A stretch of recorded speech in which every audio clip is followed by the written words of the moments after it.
ბათუმის ხელოვნების ცენტრში დღეს წინასაახალწლო კონცერტი გაიმართა ღონისძიებაზე აჭარის განათლების, კულტურისა და სპორტის სამინისტრო 1200 ატმოსფერო პედაგოგსა და კულტურის დამსახურებულ მუშაკს უმასპინძლა. ხელოვანებმა 15-მდე ქორეოგრაფიული და ვოკალური ნომერი შეასრულეს. ღონისძიება აჭარის განათლების, კულტურისა და სპორტის სამინისტროს ორგანიზებით გაიმართა.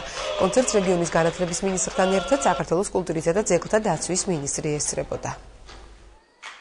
კონცერტი ძალიან კარგი იყო, შთამბეჭდავი იყო, განსაკუთრებით მოგვეწონა ცეკვები, გამოყოფდი მთიულურ ცეკვას და ხალხურ სიმღერებს.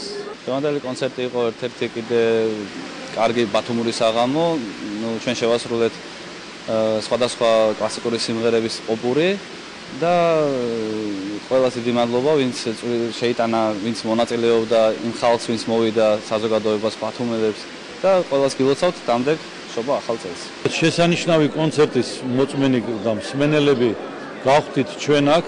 მე ვიცოდი რომ აჭარას ყავდა ყოველთვის და დღესაც ვიცი რომ ყავს, მაგრამ არ ველოდი ამ დონის მოცეკვავეებს, მომღერლებს და მთლიანად შემოქმედება.